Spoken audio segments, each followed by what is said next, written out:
What's up, YouTube? My name is Ben Van Winkle, and I'm a cellist and looper, and I think I may have found my new looper that I'm going to be using forever, and it is so exciting. So, if you're like me, you've been trying to figure out a way to do scripted looping forever. You try to do it in Ableton, you use Zen Audio, and then Zen Audio fell apart, and they didn't ever complete a product that worked in the way that we need it to professionally. Well, you're in luck, and we are in luck. There's this new software called Loop2Go, which is so new that it's still being developed every single day. But what's exciting is I'm literally in contact with one of the developers, and we're making progress every day. He's making progress, but he's asking my advice, and every time I ask to implement something, that he does it, and it's really exciting because already at the stage that it is right now, it's stable and it does everything I actually really need it to do. There's just a few added tricks that I think he's going to be able to implement in this. But let me just give you a quick tour. So let me switch to this. So yeah, right here is what's called the looper view, which is where you can actually write out your scripted loops or your plans for loops. So each of these red sections, when the cursor goes across it on a performance pass, it'll actually start recording on that track. And then you could see the waveform is actually duplicated in the green section. So that's the play section. And what's cool is then I can tell it, okay, after a minute, I want you to go to record on this other track, the shaker track, let's say. And then, I don't have it in this one, but if I wanted to do a different loop on the same track, if I wanted another guitar version to happen later, I could do that with another record loop here. And then I would just specify in the green section which loop to play back after that point. So in this case, all I have to do is I hit one button, which is the record button. And at that point, it's going to start going, and it's going to record on whichever tracks I've told it to, and it's going to play back when I've told it to. So I'll give you a quick demo of this song that I probably can't play.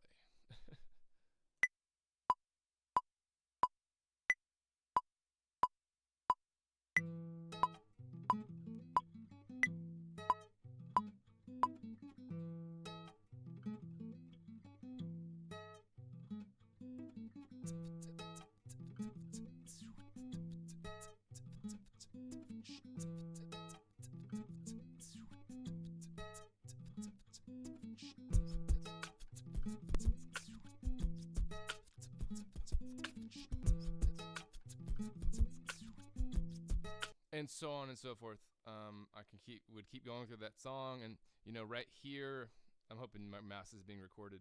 You can actually see it would drop out the audio for that point, and then the arrangement can change throughout. You can arrange your loops before you even play them. It's so amazing. So I want to keep this short and sweet because I'm gonna do more extensive tutorials as the program develops, and that's something to note. If you're watching this in 2 months from now, or even a year, especially a year from now, the program's going to be completely different because Regis is actively working on this thing, and every single day there's a new feature. So, in fact, one of them I'll tell you about right now that I'm really excited about is he's working on what he's calling, I think he said, a permanent track. So that even when you reload songs, it's still there. So you have that track would still be playing back. So in this case, if I switch songs right now, you would actually hear an audio dropout, and it wouldn't sound the same because it'd be on a different track, maybe at a different level. And it's really easy to switch songs. Actually, I love that there's this song list right here. But if I do it, then we're gonna have an audio dropout. So if we have a track, a permanent track, then I would have a voiceover track or something I could always talk to the audience with, which is really, I think that would be a significant change because I've never been able to figure out how to do that in any DAW, Ableton, or even Zen Audio when that was working. You can't switch songs without dropping out everything. So, and then I want to show you, if you go to this is called your chain editor. This is where you can add your plugins to each of your tracks. So if you do want to do panning or reverb, you just add whatever plugins you have.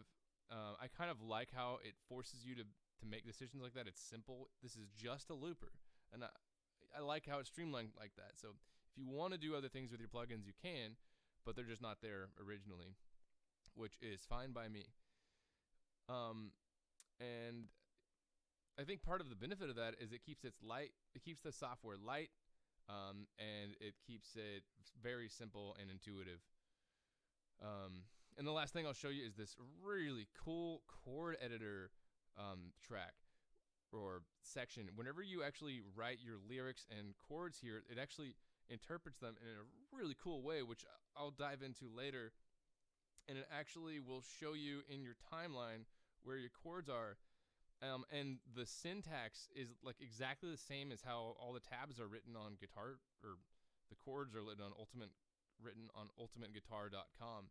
So whenever you just copy and paste, it actually works like 9 times out of 10. So anyways, I am really, really excited about this software, and I hope you guys like it too. And let me know in the comments what you find out about it. And yeah, it's called Loop to Go. And so enjoy.